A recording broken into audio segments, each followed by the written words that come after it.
que no voy a explorar.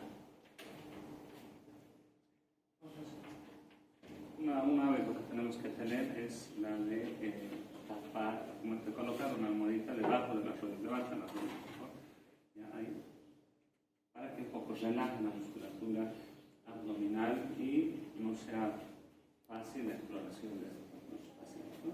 Pero siempre debe localizar a la derecha de la cabeza del paciente, siempre pueden hacer eso, a muchos les he visto explorar del lado izquierdo y eso no se puede, pero no, capaz no es la mejor recomendación, ¿no? La mejor opción, mejor siempre al derecho, para podernos acordarnos siempre de todos los detalles al momento de transcribir en la historia clínica y en el examen físico como tal, ¿ya?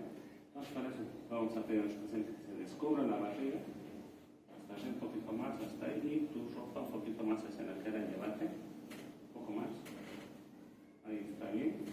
Entonces yo voy a localizarme en esta parte y voy a ver un poquito la forma del abdomen. La forma del abdomen tiene que ser generalmente, en condiciones normales, como una S itálica, ¿no? Un poquito alargada, con dos levantamientos, uno a nivel de la parte de la parte inferior, una ligera excavación y un ligero levantamiento también a nivel del pulso en condiciones normales. ¿Qué va a pasar? Muchos pacientes que aumentan el peso, consumen muchas calorías, muchos hidratos de carbono, grasas, etc., van a ir aumentando el peso y además son sedentarios estos pacientes y van aumentando de peso y por lo tanto va aumentando también su perímetro abdominal. En esto, muchos pacientes, la forma pues, va a ser como con forma de delantal, prácticamente el abdomen va bajando, va desplazándose hacia abajo y esto va a provocar en nuestros pacientes la presencia de intertrigo, que es una inflamación, un proceso inflamatorio infeccioso muchas veces provocado por la Candida albicans o por infecciones bacterianas, que van a provocar muchas molestias, muchas molestias en nuestros pacientes, ¿no? Entonces nosotros no evaluamos en esa parte, tenemos que desplazar para poder explorar o hacer la inspección en estas regiones donde el tejido celular subcutáneo pues, se desplaza muy bien, ¿no? La otra, el otro tipo de alteración que voy a observar, ¿no? Si fuera una paciente, yo podría sospechar si el abdomen está distendido, o si está a expensas o no del nódulo cerebral, y para eso yo tendré el antecedente que el paciente está con amenorrea de más de 3, 4, 5, 6 meses, o estaría en las últimas fases, por lo tanto el abdomen estará distendido a expensas del útero grande. Otro problema que yo puedo observar es un abdomen globoso, ¿no? Por un estómago que es generador de muchos gases, ¿no? Un meteorismo que este paciente va a tener y por lo tanto va a distender la cavidad o la pared abdominal o el abdomen como tal, ¿no? Entonces, luego yo voy a ver en algunos pacientes que tienen problemas hepáticos, ¿no? En el abdomen estamos hablando de distensión, el abdomen va aumentando, va creciendo y el paciente va aumentando el peso, ¿no? Y en estos yo sospecharía que podría ser secundognacitis si además se encuentran algunos estigmas de patopatía crónica, como vamos a ver en la parte de hígado, ¿no? En estos pacientes, además, en algún momento, estas regiones laterales pues, van a ceder, si se quiere, a la cantidad muy aumentada de ácido líquido acítico y por lo tanto va a tener un abdomen en forma de batracio, ¿no? Entonces, estos pacientes ya son con una patopatía crónica muy avanzada, muy crónica, ¿no? Por otra parte, ¿qué voy a observar yo? El color de la piel. El color de la piel tiene que ser similar a la piel circundar, ¿no? No voy a comparar con la piel de los brazos, la piel de la cara, porque pasamos más expuestos al sol, va a ser un poquito más hiperpigmentáceo, ¿no? Entonces, eso es lo que voy a observar, ¿no? Debería ser el mismo color. En algunos pacientes, sin embargo, voy a encontrar lesiones equimóticas, ¿no? Que están relacionadas en la parte central periumbilical con el signo de Thule, en aquellos pacientes que vienen con un cuadro de dolor abdominal, mesogástreo, y que no se define ninguna posición, este paciente al cual se le podríamos diagnosticar de una pancreatitis aguda necrohemorrágica, que es una condición grave y mortal en más del 80% de los pacientes. Los pacientes tienen que ser manejados en una terapia intensiva. Si es que todavía llega a tiempo, ¿no? Pues esas alteraciones pues, se van a presentar en el curso de unos días, ¿no? Y otro que puedo ver también las manchas, los cambios en la coloración, en los flancos, ¿no? Lesiones equimóticas también, pero en este caso en un contexto de una paciente, ya sabes por qué quería ser paciente, porque no está en medio sueño, está aprovechando. Bueno, entonces vamos a hacer paréntesis, vamos a ver esta. Si fuera una paciente y tiene equimosis en los costados, en los flancos, yo sospecharía que esta paciente muy probablemente ya tiene un embarazo ectópico roto, sobre todo en aquella paciente que tiene una amenorrea de hasta el segundo mes, o sea, 8 semanas de amenorrea con dolor muy intenso que provoca la pérdida del estado de la conciencia y ya son varias horas, varios días, y tiene una serie de equimosis, casi con certeza ese es un signo de Grey Turner relacionado con el embarazo ectópico roto. Entonces, ¿no? El embarazo ectópico es aquel que se anida a nivel de la trompa, en cualquiera de sus tercios, generalmente en el tercio distal, y llegado el segundo mes, sí o sí va a romperse ese embarazo, por lo tanto, va a provocar un cuadro agudo en la paciente que amerita una cirugía de emergencia. ¿No? Si no lo cae en ese rato, muy probablemente no cuenta, no vive para contar esa experiencia en la paciente, entonces se muere. ¿Ya? Lo otro que vamos a observar, entonces, entre los cambios de coloración, pues la ictericia raramente cuando hay una ictericia muy marcada, capaz no va a ser la mejor zona, pero podría verse eventualmente en algunos pacientes. Normalmente la ictericia vamos a ver en la parte de las conjuntivas, las mucosas, eso lo vamos a ver en nosotros. Lo otro que tenemos que observar en nuestros pacientes es la presencia de circulación colateral. Si está en los lados, entonces diremos que es una circulación cava a cava, pero si nace de la parte del ombligo y se va descendiendo hacia los costados, yo sospecharé que esa circulación es portocava. Normalmente este tipo de circulación está dada por la presencia de una hipertensión portal en el paciente con hepatopatía alcohólica crónica. Fíjense ustedes que no estoy hablando de cirrosis como tal, porque la cirrosis es un diagnóstico histopatológico. Nosotros tenemos una función del hígado, sacar un pedazo de tejido, llevarlo al patólogo, a él nos dirá que es cirrosis macromicronodular, lo que él considera clasificar. ¿Ya? Luego, pues, nosotros hablamos de hepatopatía alcohólica. En esto yo voy a siempre hacer la digitopresión en una velita que observo y voy a, como exprimiendo, voy a levantar un dedo y voy a ver si el flujo desciende o asciende. Si no asciende, entonces muy probablemente es una circulación ascendente, y si asciende, pues es lo contrario, ¿no? Entonces, esto también es importante para ver hacia dónde está yendo la circulación colateral del paciente, ¿no? Luego yo voy a ver también en mi paciente, siempre situado en la misma posición, si tiene o no presencia de cicatrices, ¿no? Todavía por mucho tiempo seguramente vamos a estar con las cirugías clásicas, cirugías abiertas que se hacían antes. Mucha gente de nuestra generación todavía probablemente habrá sido sometida y va a continuar siendo sometida a este tipo de cirugías, ya que sea una cirugía laparoscópica que se la convierte en una abierta, ¿no? O en cirugías realmente que la cirugía laparoscópica tiene sus limitaciones. En eso vamos a ver siempre de ver si no tiene una cicatriz subcostal, una incisión de córnea, que está vinculada con una colecistectomía, ¿no es cierto? Que el paciente es operado a la vesictocasia, entre las principales causas podría ser una cirugía del hígado o algún otro tipo de cirugía también, pero lo más frecuente vamos a hablar solamente de una colecistectomía. La otra tipo de incisión, casi igual, va a ser una incisión de Burney, ¿no? Que está justamente en la fossileta derecha, donde el paciente pues, va a tener esta cicatriz, y esto va a ser el antecedente que nuestro paciente ha sido sometido recientemente o medianamente o hace muchos años a una cirugía de apendicectomía. Eso es importante siempre escribir, ¿no? A veces no escribimos si estamos en el problema. Los otros tipos de cicatriz, quizás un poquito más hacia la parte del hipogacto. Si estamos con una paciente, entonces vemos una cicatriz horizontal o 10 centímetros, sospecharemos que esta paciente ha sido sometida a una cesárea, a una esterectomía, con una incisión de Panestil, ¿no es cierto? Entonces eso nos dará una idea de qué tipo de cirugía se ha hecho este paciente, ¿no? Otro tipo de cirugía, les decía, es la cirugía en boca de horno, que está relacionada con algún proceso de una pancreatitis hemorrágica, que es necesario retirar el material focoideo, se puede poner, sin embargo, y muchas de esas cirugías son vía laparoscópica. Entonces, en ellos veremos puertos, ¿no?, de función de entrada de los laparoscopios, ¿no?, y que nos van a dar el día. Entonces, preguntaremos de qué fue operado, ¿no?, para tener un poquito más de certeza, si no estamos muy familiarizados con eso. Sin embargo, con la cirugía van a operar.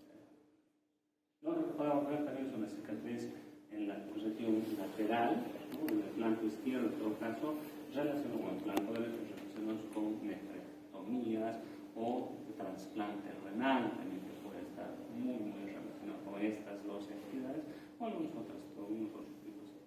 O algunas otras cicatrices medianas supraumbilical, mediana umbilical, o que va supra e infraumbilical, que va prácticamente abarca todo y que está relacionado con procesos graves, una necrosis entérica o trombosis, no sé, algún problema serio que tiene este paciente que necesita que la cirugía sea muy amplia, ¿no?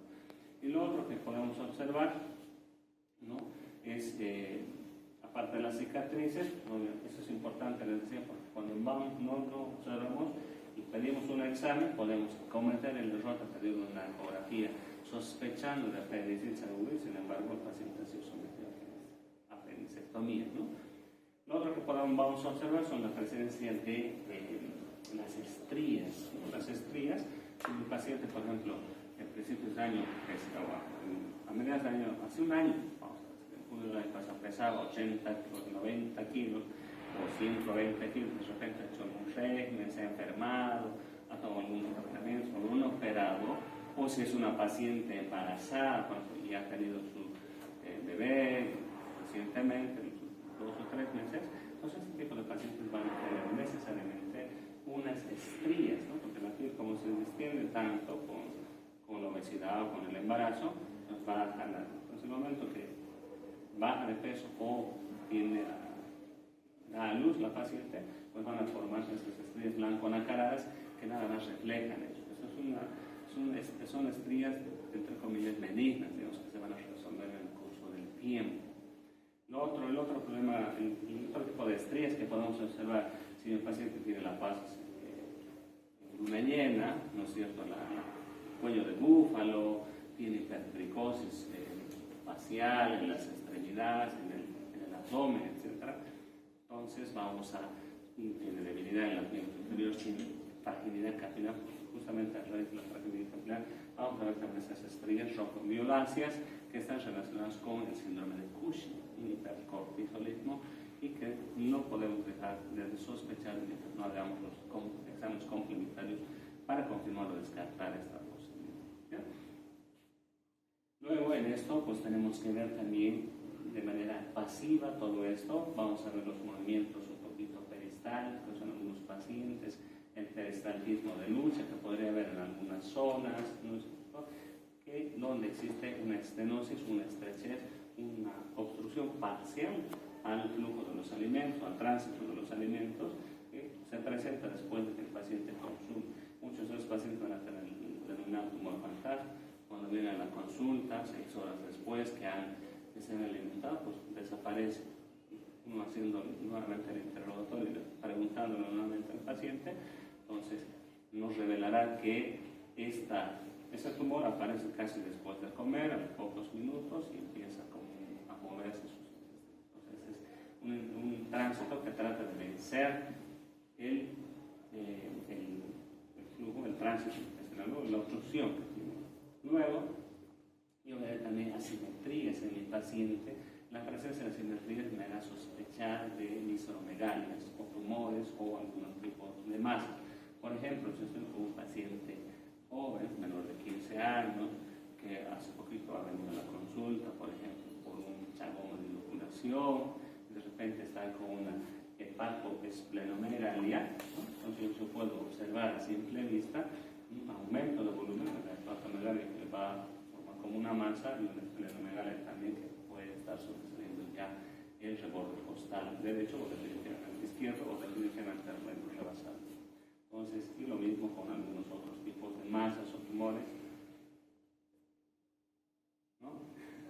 Masas o tumores, dirán nuestros pacientes de medianoche. Entonces, masas o tumores que me hacen sospechar de que algo no está bien. Entonces, generalmente estas masas o tumores, sin embargo, van a causar asimetrías, ¿no? Son levantamientos sí, asimétricos. Solamente les falta lo que va a estar normal, etc. ¿No? A diferencia de los ASIDS, que es más regular, o de la obesidad o del embarazo, que es mucho más regular estos levantamientos. Luego yo puedo observar eventualmente también los latidos de la aorta abdominal en algunos pacientes, ¿no? Y eso, pues, generalmente eso va a ser un paciente más demasiado, más enflaquecido o desnutrido definitivamente. ¿Ya? Luego yo que voy a poder observar en estos pacientes, pues hemos visto la circulación, ¿no? Las asimetrías, y luego voy a empezar a realizar la auscultación. Para la auscultación pues siempre voy a utilizar este elemento, este instrumento que es el estetoscopio, que tiene dos olivas, dos clavijas, una tubuladura, la membrana, la campana, ¿no? Para poder auscultar el abdomen. Y observen ustedes, siempre lo voy a colocar con las olivas anteromedialmente para cualquiera de los órganos que me es necesario auscultar. Para eso yo generalmente voy a empezar utilizando la campana y voy a ir por los 9 cuadrantes, no se olviden, ¿no? Dividimos en 9 cuadrantes del abdomen y voy a ir cuadrante por cuadrante.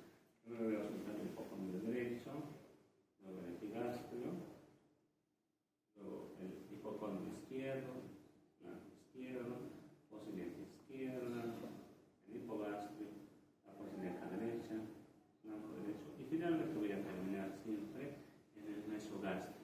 Y me quedo auscultando y trato de contar, pero si ausculto ya algunos subidarios y son muy acelerados, entonces puedo ver si en 5 minutos cuántos, si son más de 35 por minuto, pues pensar que el paciente está con hiperperistaltismo, un peristaltismo de lucha, o acaba de alimentarse, no acaba de comer. ¿No? Si está de repente no ausculto en un ruido, yo debo esperar de 3 a 5 minutos para definir que este paciente no tiene peristaltismo y no tiene ileosidrosis o arborismo. Entonces, en este caso, yo esperaré hasta 5 minutos. Si no hay ningún ruido, yo digo que este paciente está en ileo, ya tendrá que decir si es metabólico, es mecánico, qué tipo de ileo. Y eso es importantísimo en clínica, porque si yo lo dejo así, ya se le va a recuperar capaz de oído o me invento en la historia clínica, y ese paciente realmente está en ileo, es decir, no tiene ningún corporismo o peristaltismo, empezar a tener problemas hasta llegando a la necrosis, que no puede complicarse y terminar una cirugía grande con riesgo vital muy importante. Luego yo voy a, como han visto ustedes, ¿por qué ausculto los hipocondrios? ¿No? Entre esto yo voy a encontrar además nuevas series para detectar la presencia de frénitos o trilos para auscultar. Esto es relacionado, por ejemplo, con los hemangiomas hepáticos, que me pueden dar esta circulación muy importante, como veíamos en la parte de tiroides, ¿no? El trilo auscultario, y en algunos casos también auscultaré la presencia de frotes o roces en las hojas de la cartilaginoide que están relacionadas con pequeños derrames. Lo mismo en la parte del vaso, yo podré auscultar eso. Lo otro que voy a poder auscultar en el paciente también va a ser, debo auscultar en algunos pacientes en particular, si el paciente viene por hipertensión arterial, es un paciente joven, menor de 45 años de edad, sin mayores factores de riesgo para hipertensión, ¿no? Entonces, la hipertensión se clasifica en hipertensión arterial, ¿no? Primaria y secundaria.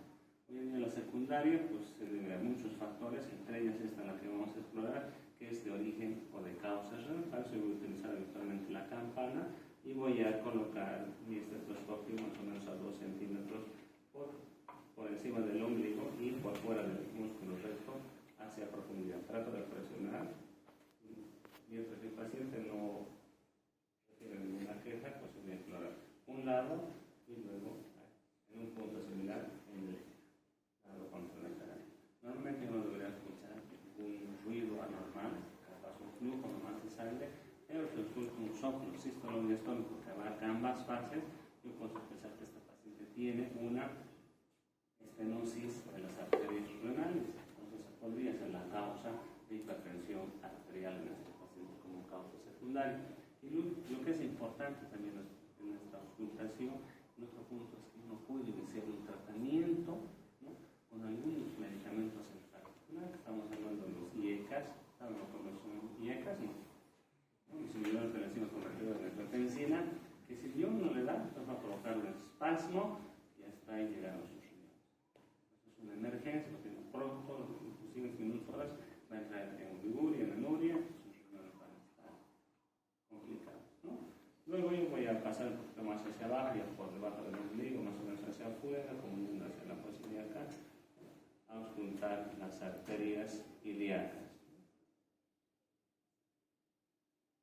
Y en esto, pues lo mismo que en las anteriores, debe ser algún tipo de soplo o prótesa. Por ejemplo, soplo, tres palpables, tres auscultables. Entonces, más o menos lo que vamos a auscultar en el abdomen, sobre estas cuatro, siempre vamos a seguir este orden, porque cuando yo paso directamente a la palpación o a la percusión, ya puedo estar alterando esta auscultación. Luego yo voy a ver, a pasar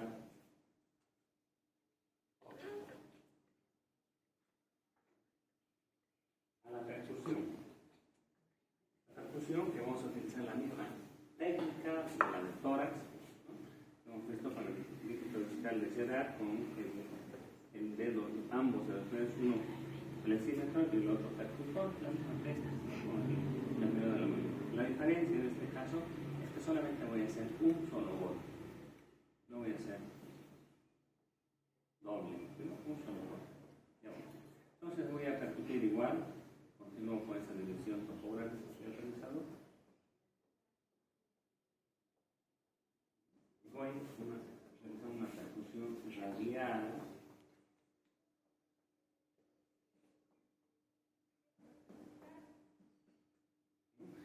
Si han notado, casi la mayor parte del abdomen es timpánico. No sé, así como ya. Suelta más la fuerza. Timpánico. Timpánico. Excepto aquí, que es mate, ¿no?, por la presencia del hígado, ¿no? O en esta parte, en el triángulo de trabajo, en el espacio del trabajo más bien, donde es mucho más timpánico, porque la mayor cantidad de gas no conoce en el fondo. Ahora, ¿qué pasa? En algunos pacientes, esto me va a servir para qué, me sirve además para saber si hay matidez de concavidad superior o con matidez de concavidad inferior, ¿no es cierto? En el primer caso, si encuentro matidez de concavidad inferior, yo sospechar que un paciente es un paciente, en un caso presente, yo sospechar que tiene un globo vesical por retención aguda urinaria, que los pacientes llaman supresión de orina, en la supresión de orina. Entonces, es rápido, van 2, 3, 4, 5 horas. ¿Por qué? Porque es muy, muy doloroso, ¿no? Entonces, al ser doloroso, el paciente va a ir rápidamente, hasta que no resolvemos nosotros, se le ayuda a evacuar toda esa orina con una sonda de latón o Foley, ¿no? El paciente va a estar inquieto, incómodo y puede llegar a desmayarse también por mucho.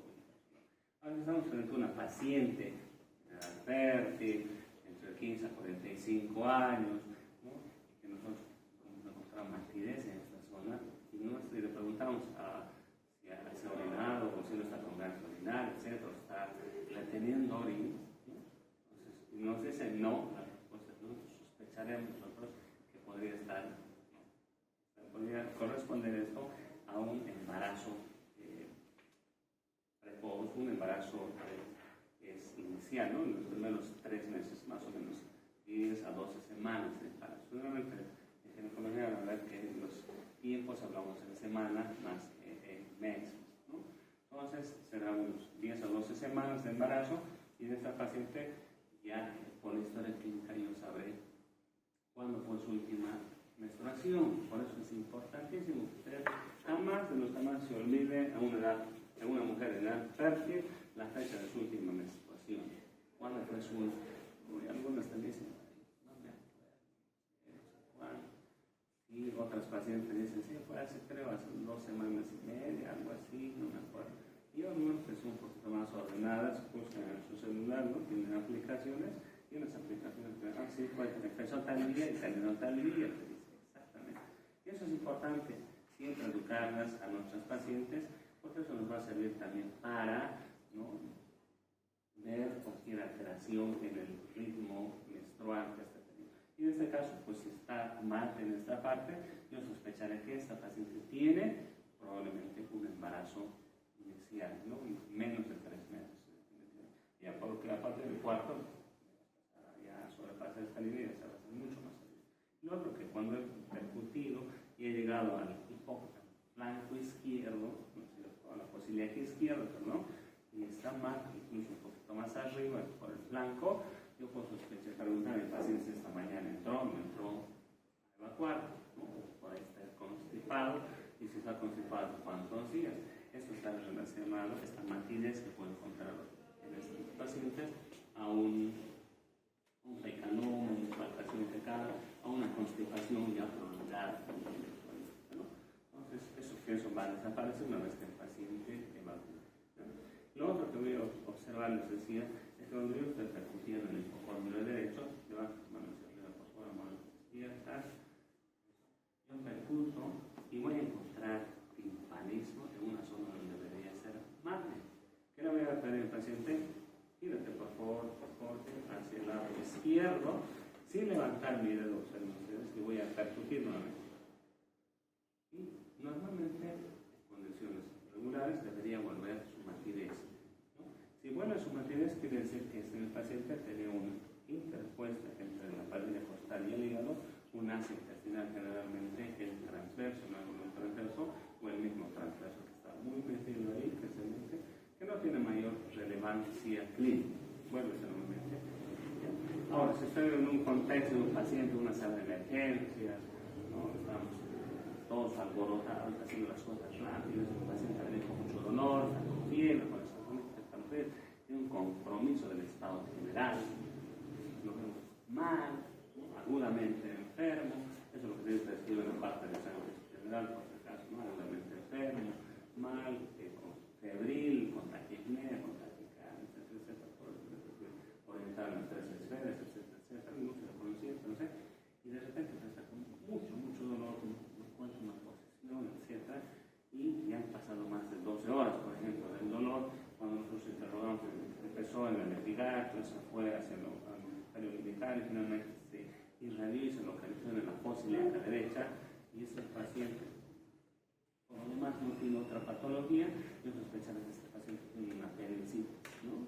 Pero si tiene este signo, que es el signo de Joubert, el timpanismo o el aire subdiafragmático, que refuerza la matidez, entonces, pese a la maniobra con lo cual lateralmente el paciente sigue timpánico, entonces en este paciente por sospechar que tendría una perforación de víscera hueca. Puede ser apéndice, puede ser vesículo, puede ser estómago, puede ser intestino.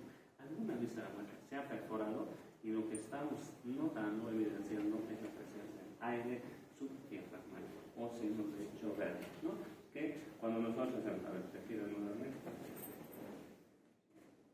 y vuelvo a percutir, sigue timpánico. Y además el paciente también, pero nosotros tenemos que hacerlo para volver nuevamente. Entonces esto es importante, ¿no?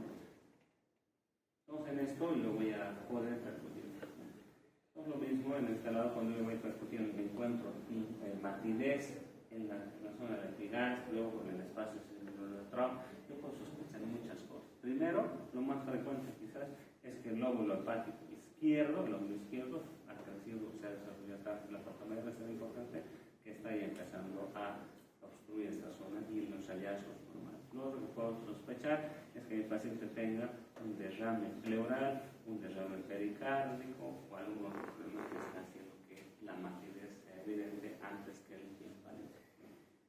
Lo mismo, ¿no?, en esta zona que debería ser su marca más o menos simple, a notar la matidez, entonces será que hay un crecimiento, ya vamos a ver cuando exploremos el vaso. ¿Sí? Y esos son entre los hallazgos normales a la percusión. Entre otros hallazgos también de esta percusión, si mi paciente está con ascitis, estoy sospechando que tiene ascitis, he visto encontrar una matidez de concavidad salida superior, timpánico, timpánico, más. A ver, de nuevo, timpánico, timpánico, más. ¿No? Entonces te vas por corte, gírate nuevamente hacia allá, hacia la izquierda, eso, un poquito más. Espera unos segunditos, medio minuto, un minuto, como que esperando que el líquido que estaba aquí pues se desplace hacia la parte más de aquí y vuelvo a percutir. Entonces encontraré timpalismo, timpalismo, timpalismo, timpalismo, matidez. Timpalismo, timpalismo, timpalismo, timpalismo, matidez. Timpalismo, timpalismo, matidez. ¿No? Entonces, esa matidez nuevamente será en cóncavo. Momento nomás de explicar, por favor. Entonces, es importante en esta pasaje, ¿no? Entonces, encontramos esta matidez que se llama desplazar. En esto también yo puedo evaluar, ¿no? Observen ustedes en el abdomen que estamos viendo, ¿no? La presencia de la onda. Así que puedo colocar mi mano ahí o una. Vete por aquí, Stephanie. Vas a colocar tu mano aquí, en medio. Puedo hacerlo así directamente aquí arriba. Eso, sí, eso sí. Y pongo ahí mi mano y voy a hacer un golpe, ¿no? Un golpecito con el dedo medio y voy a sentir la onda que es percibida por la palma. Comprendo un poquito más. Listo. Entonces es la onda así, ¿no? Podría encontrar en esto de la percusión. Luego, una vez terminada la percusión, yo tengo que pasar a lo que es la última fase, que es la palpación. ¿No? En la palpación yo voy a tener 4 técnicas que puedo usar. Una técnica digital, donde voy a ver si el paciente tiene o no edemas, ¿no? Generalmente en las partes óseas, es decir, el paciente se puede tirar nuevamente todo eso, ¿no? Y voy a encontrar en la región sacra, comprimo, ¿no? Y si se queda, le fobia, va a recuperar su posición, entonces un edema, vuelve nuevamente. Y lo otro que me va a servir la palpación digital es, voy a ver los anillos herniales, voy a ver más o menos cuántos centímetros tiene la anillo hernial, qué consistencia tiene, y voy a poder hacer la reducción de las masas herniales si tuviera mi paciente, ¿no? Con uno o dos dedos, si es coercible, incoercible, reducible, reducible, si está necrosando, si se está estrangulándose esa hernia, y de repente es una emergencia más bien. Entonces, la otra palpación que voy a realizar, ¿no? El otro que me sirve es para los puntos dolorosos que vamos a ver en un ratito más, ¿no? Por ahora vamos a ver la palpación superficial o maniobra de escultor del nervio. Como en el tórax voy a pasar, ¿no? Continuamente mi mano de tal suerte de ver sensibilidad, dolor y temperatura en este paciente, ¿no? En esto voy a ver también la hiperescencia, presión, rozo, mi mano, rozo, así, duele mi paciente, entonces el paciente tiene una hiperestesia cutánea que muy probablemente va a estar relacionado con un problema de filtración peritoneal, puede ser por un problema genicular, un problema biliar, o algún otro problema que está provocando esta irritación. Luego, me servirá para ver también las masas. Si mi paciente tuviera una masa aquí, poder ver las características, qué tipo de masa es, si tiene superficie lisa, si sus bordes son regulares, irregulares, un poco, merece el dolor, no el dolor, etc., pero muy localizadas relaciones. ¿No? Luego, yo voy a hacer una palpación ya con maniobra de esfuerzo, me voy a tener que levante la cabeza, eso, y voy a ver si no hay alguna masa, y si hay una masa, pues yo voy a poder observar. Solamente le pido, eso es lo que nos hemos olvidado, la parte de inspección, ¿no? Que levante o la cabeza o los pies, levanta los pies solamente, eso, nada más. Baja, y voy a ver si se protruye una masa. Si desaparecen las masas, pues diré que las masas son más bien superficiales, y si no desaparece, las partes son más bien profundas. Y si es un paciente ya mayor, añoso, un paciente muy débil, muy debilitado, le pido que tosa 2 veces, por favor. Eso, entonces, una necesidad, vamos a ver también la presencia de estas masas que podrían ser evidenciables, ¿no? Luego, yo voy a poder palpar, ¿no? Una vez que he hecho esta palpación superficial, una palpación intermedia, haciendo semiflexión de los dedos del carpo y tratando de ver si se... Sin embargo, esta maniobra la voy a hacer en función de dónde Si el paciente cree que le duele aquí o le duele aquí en la boca del estómago, empezaría por esta parte, entonces, yendo siempre por los cuadrantes y dejaré para el último la región epigástica, por ejemplo, como si esto fuera el azul. Y voy a ir evaluando. Lo otro que voy a hacer son maniobras ya para palpación profunda, con más fuerza, y de cuadrante por cuadrante, buscando determinar la presencia de las vísceras megales, como vamos a ver un ratito, la patomegal, la esplenomegal. La otra maniobra que puedo hacer es la maniobra de deslizamiento del Ludwig-Haus, ¿no?